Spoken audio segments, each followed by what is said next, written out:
आखिर भेड़ों की फार्मिंग करके कैसे कमा रहे हैं लोग करोड़ों रुपए, और आखिर भेड़ों को पालन करके कैसे वुल को निकाला जाता है, आइए जानते हैं। दोस्तों, आज हम न्यूजीलैंड के एक ऐसे फार्म के बारे में बात करेंगे जहां पर लाखों शीप की फार्मिंग की जाती है।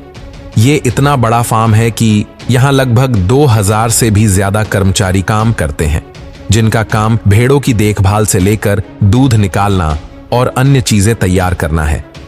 न्यूजीलैंड के इस फार्म में भेड़ों के रहने के लिए विशेष इंतजाम किए गए हैं। यहाँ एक साल में करीब 500 बच्चे जन्म लेते हैं। एक शिप का गर्भकाल 152 दिनों का होता है। उनके बच्चे को मेमना कहते हैं। जन्म के बाद नवजात भेड़ का वजन 25 से 40 किलोग्राम तक होता है। आपको जानकर हैरानी होगी कि भेड़ के बच्चे पैदा होने के 1 या 2 दिन के अंदर ही चलने लगते हैं। जन्म देने के बाद जब तक उनके बच्चे बड़े नहीं हो जाते हैं, तब तक उन्हें अपनी मां के साथ पाला जाता है। नवजात भेड़ का मुख्य भोजन मां का दूध ही होता है। जब तक नवजात भेड़ दूध देने के लिए तैयार नहीं हो जाते हैं, तब तक फार्म में इनकी अच्छे से देखभाल की जाती है।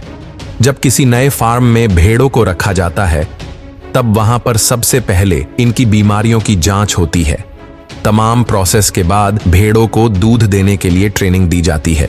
एक भेड़ एक दिन में 5 से 6 लीटर दूध देता है।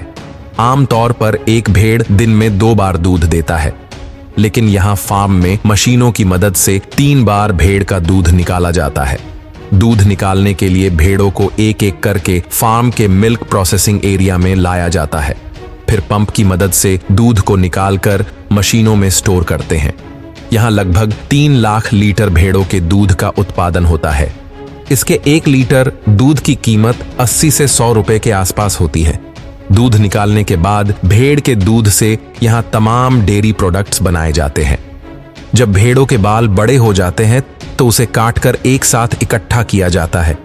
इन सारे बाल को एक मशीन में हिट करके उसमें से इंप्यूरिटीज दूर की जाती है, जिसमें से एक साइड से पानी निकलता रहता है और दूसरी साइड से उनके मुलायम रेसे निकलते रहते हैं।